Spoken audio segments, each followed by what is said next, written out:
Bien, amigos, hoy estamos con un invitado que con alguna frecuencia viene aquí y cuando viene, pues nos alecciona todo por su dedicación, por la manera como estudia en forma profunda, detenida, el ambiente político nacional y por la manera como también se compromete, porque es un hombre que compromete ideas. Se trata de Humberto Salazar. Yo diría que un alto dirigente reformista en receso. ¿Por qué? Porque las estructuras del partido que en este momento han cambiado de manos, no lo están usando o le cerraron el paso, pero él no deja de ser político. Y yo creo que para beneficio de todos nosotros, por la manera como lo hace, con mucha entrega. Así que le dejo la palabra. Buenos días, Humberto. Hola, buen día, ¿cómo estás? Humberto, pero antes de que entremos en materia política, yo quiero, porque Humberto también es el presidente. Yo quiero primero desligarme de todo lo que tiene que ver con el Partido Reformista Social Cristiano. Está desligado del Partido Desligado Reformista. porque pero me vincula. Me cerraron la puerta que tú quieres. Está debidamente desligado. Yo decidí que con la salida del ingeniero Carlos Morales, yo salía también de la dirección del partido. Sí. No participé en la asamblea pasada y para nada estoy de acuerdo con la ruta que han llevado, que ya están alrededor del 1%. O sea, yo no soy parte ni responsable de nada de eso. Muy bien, muy bien. Queda debidamente aclarado. Eso está debidamente aclarado. Pero entonces, yo voy a aprovechar en primer momento, porque Humberto, además de un excelente dirigente político y analista brillante en materia política, es médico y es el director de la Comisión para la Reforma del Sector Salud. Un caso, brevemente, ébola en Estados Unidos, el primer caso, inmediatamente se movilizó toda la estructura sanitaria de los Estados Unidos, dándole garantía a Estados Unidos de que eso no pasa de ahí. Un señor que viajó a África, vino y 5 días después de estar ya en territorio norteamericano, ébola. Brota el ébola.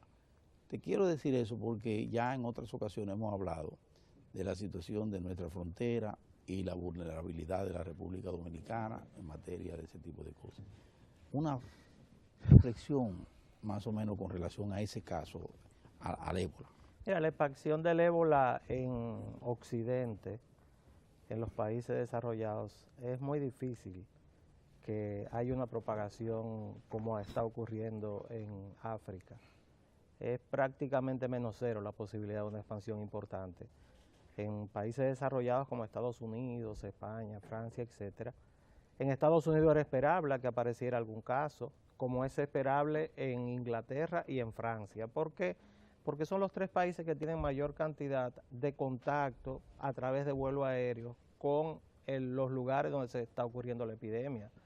La epidemia en Liberia, Sierra Leona y Nueva Guinea se ha expandido de una manera extraordinaria porque hay un nivel de tratamiento de los cadáveres desde el punto de vista cultural que no existe en Occidente, porque inmediatamente se presentaron los casos, hubo una migración completa del personal médico y paramédico de los hospitales se quedaron totalmente vacíos por el temor que hay a infectarse con el ébola y también porque estas poblaciones, la forma de vida que tienen, se presta mucho a lo que es una disminución de los patrones sanitarios que tenemos en muchos de nuestros países. En Estados Unidos, como en cualquier país desarrollado, por supuesto que inmediatamente se produce una situación como esta, aíslan el caso, buscan los contactos, que es lo correcto desde el punto de vista epidemiológico, no necesariamente los que venían en el avión, porque el virus del ébola tiene una característica que es favorable incluso. ¿Cuál es? Que es infectante, o sea, produce la infección cuando el paciente tiene síntomas y está prácticamente en estadio terminal.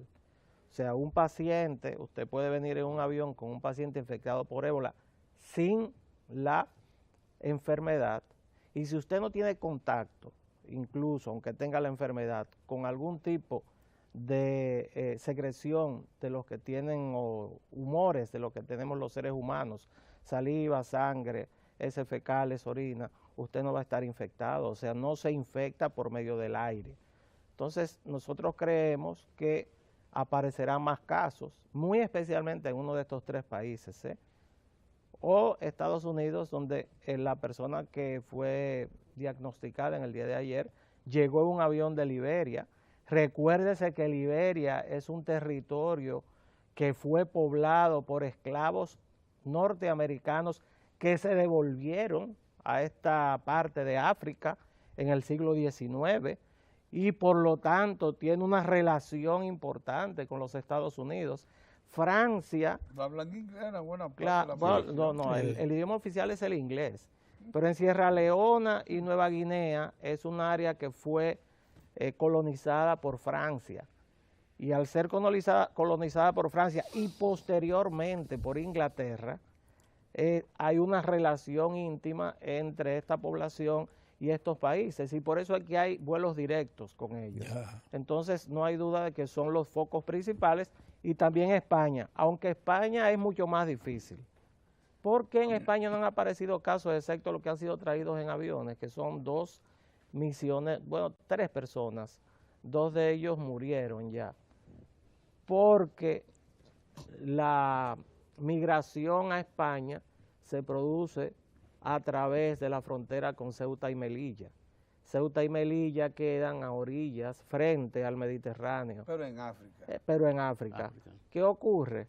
Que la epidemia se está desarrollando en la parte occidental de África, muy lejos de lo que es esta área, y no hay posibilidad de que un migrante venga caminando, llegue a esta parte, se enganche en un vehículo acuático, en una yola, en un barco, y cruce a España.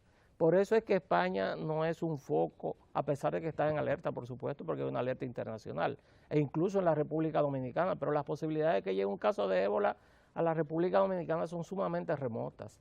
Haití, vamos a aclararlo, a pesar de que se dijo, no tiene vuelos aéreos con África, Haití no tiene contacto aéreo con África. Qué buena noticia es esa, más, porque lo que llegue ahí fácilmente Haití vuelan 3 líneas aéreas internacionales nada más.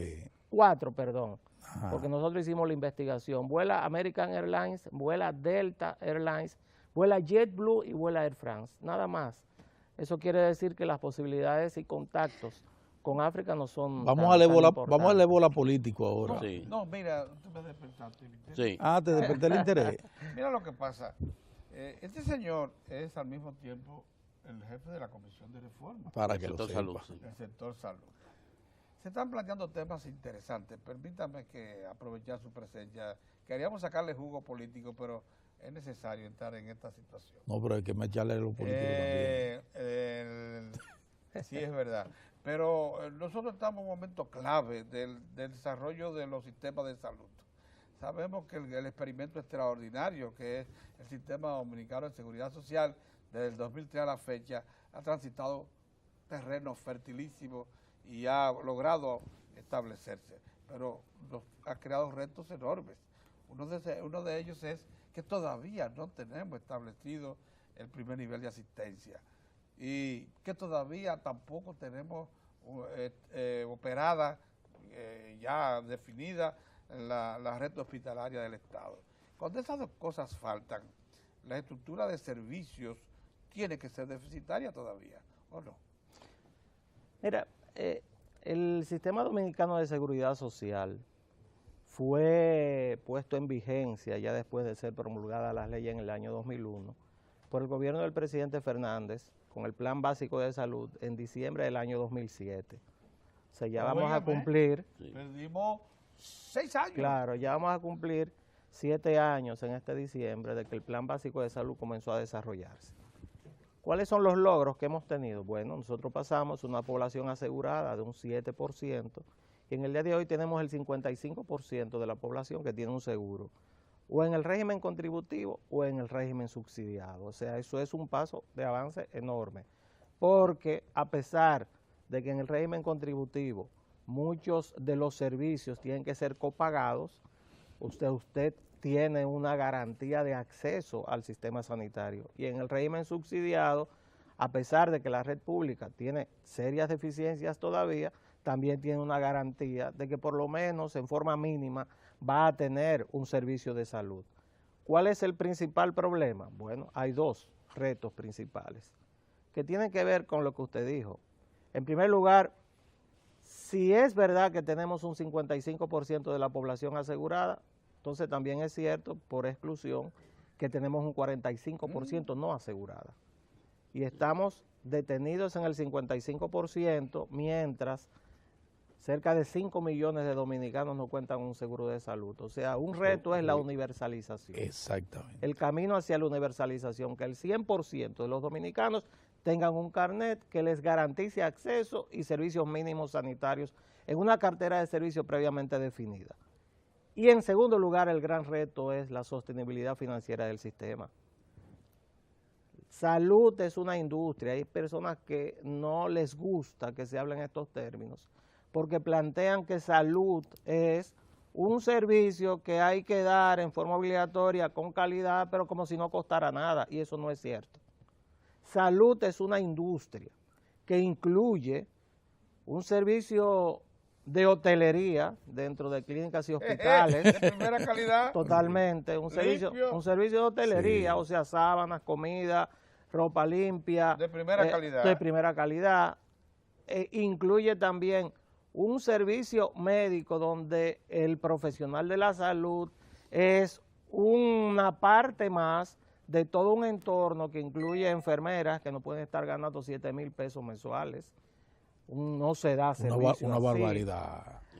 Usted no, Agua, energía eléctrica. usted tiene que tener, no solamente eso, Ay, Dios. usted tiene que tener una provisión permanente de insumos y medicamentos que cuestan dinero y tiene ahora que invertir ingentes cantidades de recursos en lo que es tecnología de salud, porque ahora todo es tecnología. Todo es tecnología. Entonces, ¿cuál es el problema? Eso es usted verdad. tiene que plantearse una sostenibilidad financiera de ese sistema. O sea, usted dice, universalicemos, pero ¿cómo vamos a pagar para que los 11 millones de dominicanos tengamos un carnet que nos dé derecho a tener salud de calidad? Tiene que plantearse una reorganización completa y en eso es que nosotros estamos trabajando en la Comisión de Reforma junto con los otros actores del sector.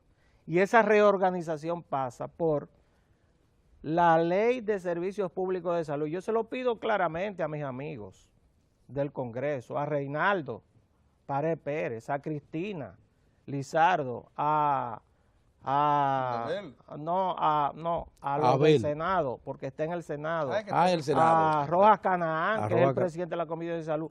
Acaben de pasar la ley que modifica el régimen aquí todo, que cubre todo del Ministerio de Salud y crea la red de servicios públicos de salud. Pero es que no ha salido. Pero todavía tenemos la un ley. año con eso ahí. No, es una barbaridad. Tenemos hombre. un año con eso en el Senado. Qué Entonces, si barbaridad, tenemos un año hombre. con eso en el Senado, en vez de estar haciendo campaña electoral, Sí, yo les hombre. pido que se dediquen a Que su se apliquen trabajo. a eso. Porque a veces a mí me tildan de ser muy bocadura, pero no hay nada peor que saber lo que hay que hacer y no hacerlo. O sea, si usted tiene ya aprobada y promulgada la ley de carrera sanitaria, que nos costó casi 6 años, sacarla del Congreso, y ya está en el Ministerio de Administración Pública, que eso va a garantizar los ingresos de los profesionales del área, la estabilidad económica y en cuanto al lugar de trabajo de los profesionales del área, incluyéndolos a todos, más nos va a quitar el problema de las huelgas médicas, de enfermeras, de los bioanalistas, etcétera. Entonces lo que falta es que usted salga y apruebe ya, que está consensuada por los sectores, la ley que crea la red de servicios públicos de salud. O sea, ya no sabemos cómo más lo vamos a pedir. Y yo se lo pido Momento en el cual públicamente. todos los hospitales de salud pública y todos los hospitales Y del Seguro Social. del Instituto Dominicano de Seguros Sociales convertirán en una sola unidad de servicios extendida por todo el 200 y tantos No, hospitales. pues yo le voy a dar una noticia entonces. ¿Sabe qué? Con lo que nosotros estamos aportando al Instituto Dominicano de Seguros Sociales del presupuesto de la nación, más de 3.500 millones de pesos, nosotros construimos toda la red de unidades de atención primaria que necesita el país. Oye, la hacemos. Sin tener que despedir, que eso- Sin tener que despedir a nadie, a ningún médico. sin tener que causar ningún conflicto social, Tú estás bien. simplemente con un sistema de organización. Exactamente. Entonces, De mejor ese es un, aprovechamiento del recurso. ese es un reto. Porque tienen infraestructura Ese es un nacional. reto. Ese es un reto. Tienen infraestructura O sea, nacional. cuando usted tiene, por ejemplo, las zonas del Seguro Social aquí en la ciudad, la zona A, la zona B, que son edificios, si usted los puede convertir en grandes unidades de atención primaria para dar servicio a la población con una cartera de servicios definida, usted da un paso enorme hacia lo que es la universalización. ¿Por qué? Porque usted va a eficientizar el uso de los recursos. ¿Cuál es el problema que hay en la República Dominicana? Que los políticos no entienden el sector. Y yo los incluyo a todos, incluyo a Leonel, incluyo a Hipólito, incluyo a Danilo, incluyo a todos. ¿Por qué no lo entienden? Porque seguimos todavía trabajando, construyendo hospitales en un país donde sobran las camas. Aquí sobran las camas hospitalarias. ¿Cuántas camas tenemos? En la mayor parte... No, pero en algunas regiones. ¿Cuántas camas doctor. No, en la mayor parte del interior del país, las camas hospitalarias sobran. ¿Sabes dónde es Oigan que está eso, el problema? oigan eso, En los hospitales municipales las camas sobran. Sobran. La mayor parte de ellas están ocupadas en menos del 50% a la mayor parte del año. Eso hay estudios que lo sostienen. Entonces usted tiene un sistema que necesita eficientizar en el uso de los recursos. ¿Qué ha hecho la Comisión de Reforma? Nosotros nos hemos dedicado al primer nivel de atención. Nosotros, con 3 regiones de salud, hemos creado un instrumento por medio del cual, si esa región no da una cartera de servicios que se comprometió con SENASA y con nosotros y firmó, entonces no recibe los fondos y los auditamos. Ahí está. ¿Qué hemos logrado? Sí. La región 6, la región 7 y la región 8, una mejoría sustancial de los indicadores materno-infantil y los indicadores de tratamiento a pacientes crónicos. ¿Por qué? Porque si usted no da el servicio, no cobra. Porque a las personas, a los gestores públicos, hay que darle por los bolsillos. Si usted no da el servicio, no cobra, y eso está sostenido en la ley de presupuesto, O sea, se supone que cada gestor público debe dar cuenta de los fondos que son asignados a su área. Lo que dijo Danilo, por ejemplo, allá en la ONU, en Roma, ¿qué dijo Danilo? Danilo dijo, bueno, nosotros estamos haciendo un aporte a través de la visita sorpresa y ahora contratamos al PNUD para que determine el impacto que tiene esa inversión, pero eso es de ley. O sea, es la ley que dice que uno tiene que hacer eso. El impacto que tiene la inversión tiene que ser medido, y al ser medido ese impacto, entonces el gestor público puede mostrar si la inversión fue efectiva o no, pero aquí se da dinero sin que nadie diga para qué sirve y sin demostrar impacto. Resumiendo, entonces, la red hospitalaria... Yo no quiero que ese hombre se está vaya sin pendiente hablarme de una campaña decisión que hay. En el Senado. Lo segundo que planteaste... Que lo pongan en agenda. Que pongan en agenda ese proyecto, que está debidamente consensuado, y que lo envíen a la Cámara de Diputados. Y entonces cuando llegue a la Cámara de Diputados yo diré lo mismo de Abel Martínez, de mi amiga Yomaya. Yo diré lo mismo de ellos. Que se tendrían que volver a la Cámara. No, a volver no. El proyecto ingresó por el Senado, pero no ha salido del Senado. Y si fue consensuado... ¿Y qué tiempo tiene ahí? Más de un año. ¿Pero qué puede explicar que no haya caminado si fue consensuado? Que no hay interés. Que no hay interés. No ven la que no hay prioridad. interés. No comprenden el problema. Porque, lamentablemente, y vamos a la política entonces, una gran parte de la dirección principal del Partido de la Liberación Dominicana ha sido irresponsable con su propio gobierno. ¿Por qué? ¿Cómo es posible que un partido en el poder, después de con 3 elecciones consecutivas ganadas a nivel presidencial, con un presidente como el que tenemos, que está dedicado a trabajar las 24 horas del día, no se dedique en forma completa a ayudar a salir a ese presidente y a abrir una campaña electoral cuando lo decidan sus organismos? O sea, al año de estar Danilo Medina en la presidencia de la República, ya andaban con banderas y gorras en una prematurísima elección o decisión de que querían ser presidente. Y ese es el problema que tiene la política dominicana. La política dominicana ha disminuido en el nivel de los que la dirigen. Y ese es un grave problema que tenemos. Fíjense cómo la generación posterior a Bosch, Balaguer y Peña Gómez ha sido sustituida, gracias a Leonel Fernández, que cubrió un espacio, pero está siendo sustituida por personas cuya forma de hacer política es el síndrome de la aspiradera, que es peor que el ébola. O sea, aquí todo el mundo aspira a ser presidente de la República. Ahora, ¿para qué usted aspira a ser presidente de la República? Sí. Yo digo que hay algunos que tienen un placer orgásmico en verse en vallas puestos en las calles. O un aplauso. Porque ¿cuál es el planteamiento y qué es lo que usted piensa? ¿Qué es lo que va a hacer con el país? Y sobre todo, ¿qué ha hecho desde el puesto pequeño o grande que le tocó? Porque yo creo que ese es el problema. El problema no es que yo quiera ser presidente de la República, porque ser presidente de la República para mí es un cargo que ha disminuido en su importancia en la medida en que muchísima gente ahora dice que aspira a ser presidente, pero ¿cuál es el pensamiento que usted tiene? ¿Cuál es el planteamiento frente a temas nodales? Es una campaña presidencial el centro nada más de lo que es bandera, jingle, gorra y anuncio y salir diciendo que tiene mucha gente que yo voy a ser presidente.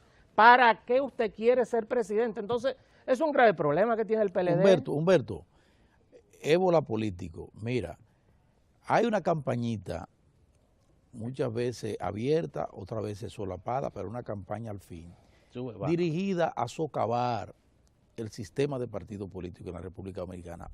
Fundamentalmente en este momento, a tratar de desmontar al Partido de la Liberación Dominicana del sitial, que ha logrado, en base al esfuerzo de ese colectivo político que ha sido eficiente en su desempeño frente a la incompetencia obvia de las demás organizaciones políticas, de las grandes organizaciones, como es el caso del Partido Reformista, la oposición, y como es el caso del PRD, para poner un ejemplo. Sí. Entonces hay una campañita que el presidente Correa decía, bueno, la administración, él se la atribuía a Obama. La administración Obama se ha dado a la tarea de atacar a los partidos progresistas de América Latina y socavarla para tratar de suplirla con gente de la sociedad civil. Así mismo, parecería que estuviera aquí el hombre. Gente de la sociedad civil sustentada por el Departamento de Estado y otros organismos, sustentada para tratar de sacar a la dirigencia progresista y sustituirla por gente que cobra en el Departamento de Estado a través de las ONG. Prácticamente dijo eso. Pero aquí, entonces se ha plantado la campaña de el PLD busca establecer en el país el partido único, sí. Y por otro lado, lo decía Milagros Ortiz Bosch, y esa palabrita la cogió porque ahí es que se refleja en la campaña. Una palabra te define una campaña. Entonces dice, vergüenza. El PLD y el proyecto, una vergüenza, decía Milagros Ortiz Bosch. Y así mismo yo lo oí, ese mismo concepto, en varios, de todo el tinglado mediático opositor, como una campaña. Manuel Pellerano, el famoso abogado, sí. Ya lo está repitiendo. No, varios. Tú lo ves en diferentes instancias en su conjunto. ¿Qué tú tienes que decir al respecto? Mira, uno de los síntomas que dan las crisis de los partidos políticos es la fragmentación. La República Dominicana estamos sufriendo una gran fragmentación del sistema de partidos políticos. Y claro, no hay duda, porque un Estado moderno se sostiene sobre un trípode. El trípode que sostiene un Estado moderno es el gobierno, con sus poderes, en la forma que esté organizado, el sistema de partidos políticos, que es la vía o el vínculo de los gobiernos con la sociedad, es una sociedad intermedia, todo el sistema de partidos políticos que tiene que jugar su papel, y la sociedad civil, cuyo papel dentro de un Estado moderno es agrupar a grupos de intereses que unen esos intereses en asociaciones, en sindicatos, etcétera, para luchar por sus propias reivindicaciones. Así es que está organizado un Estado moderno, o sea, existen los tres factores que he descrito. ¿Qué ocurre? Que uno no puede sustituir al otro. Cuando alguien gana el gobierno, bueno, desde el sistema de partidos políticos hay un grupo que tendrá que ir a un tema de oposición. Y hay otros que irán a un tema de solucionar los problemas desde el gobierno. La sociedad civil sirve como control y dentro de la sociedad civil están los medios de comunicación. Así es. Que los medios de comunicación son jueces imparciales o con intereses Sí. que tratan de organizar el pensamiento de modo tal que haya una influencia sobre la sociedad política y sobre el gobierno. ¿Qué ocurre con nosotros? Ofrecen el equilibrio, Claro, la oportunidad a todo el mundo. claro No son que sí. imparciales. No, para nada. Todos tienen interés. Para nada. Pero ¿qué pasa en la República Dominicana? Bueno, la República Dominicana, como sucedió en Venezuela, como sucedió en Venezuela, la República Dominicana ha habido una disminución y una fragmentación del sistema de partidos políticos a partir de la pérdida física de Balaguer, Bosch y Peña Gómez. ¿Cuál es el secreto del PLD? Que todavía vivo Juan Bosch en los años 90 fue capaz de construir un proyecto colectivo donde las decisiones se toman en forma colectiva y son respetadas por todos, cosa que no ocurrió en el PRD, que ante la salida de Peña Gómez fue sustituido por una persona con tan pocas luces políticas como Hipólito Mejía, y en el Partido Reformista, que la sombra de Balaguer era tan grande que no permitió que los que estaban cerca de él pudieran crecer. Se quedaron como enanos políticos. Esa es la realidad. Entonces, ¿qué ocurre ahora en este momento? Bueno, a mi juicio, como en Venezuela ocurrió, si el PLD y sobre todo Leonel y Danilo no entienden su papel y escuchan las voces que los rodean de que hay un choque de trenes dentro de ese partido, bueno, nosotros perderíamos el único partido organizado que tiene el país. Y por lo tanto, una de las patas del trípode de ese Estado moderno que acabo de describirle fallaría. ¿Qué ocurrió en Venezuela? Y vuelvo allá. Rafael Caldera, el último presidente, ya en si retiro, se quiere, prácticamente en retiro, sí, le fueron cerradas las puertas en su propio partido, el COPEI, fue candidato a la presidencia por una serie de agrupaciones de centro izquierda y ganó las elecciones. Una mezcolanza de ideas. Pero Rafael Caldera, al gobierno. pero Rafael No sabía para dónde iba. Pero Rafael Caldera no estaba en condiciones de ser presidente Estaba de la fuera de tiempo República Fuera de tiempo. y construir una Venezuela nueva. Y ahí tenemos a Venezuela con una fractura De entonces acá, claro, de no su se ha podido sistema, recomponer, de su sistema de partidos políticos y de su propio de gobierno. Caldera para acá no se ha podido Nunca recomponer. más. No. Ya. Entonces, ¿qué ocurre? Bueno, yo creo que nosotros tenemos la suerte de que tanto Leonel como Danilo tienen una fuerte formación política. Así es. Y esa fuerte formación política los hace reconocer esto que estoy diciendo. Exactamente. Que tienen una responsabilidad de ponerse por encima de las aspiraciones a destiempo personales de mucha gente dentro del PLD. Así es. Que hay gente dentro del PLD que ya merece necesariamente, ya no se adapta a lo que es esta nueva situación de la política y tendrá que ser sustituida en un momento determinado porque nadie es eterno. ¿Qué suerte tenemos también? Que son personas jóvenes. Fíjense lo siguiente, cuando Balaguer llegó por primera vez al poder en una elección en el año 66, tenía 60 años de edad exactamente. El 1 de julio del 66 cumplía el 1 de septiembre del 66, 60 años de edad. el día que ganó las elecciones.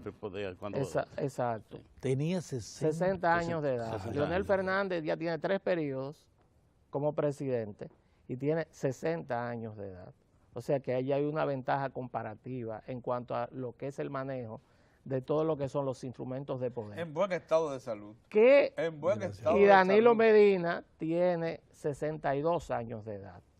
O sea que a mi juicio, la unificación de criterios que se ha dado, a pesar de todos los danilistas de nuevo cuño que no hicieron ni levantaron un dedo para que él fuera presidente, porque yo me sorprendo de la actitud danilista de mi amigo Luis Inchausti en este momento, Sí. que andaba enganchado con Hipólito en la jipeta y andaba ahí haciendo campaña en contra de nosotros. Así fue. Porque fue un esfuerzo colectivo nosotros lograr la elección del presidente más popular que tiene la República Dominicana en el día de hoy. Por eso es que el proyecto de la reelección no tiene sentido. Si tiene voceros como ese, ¿hacia dónde va?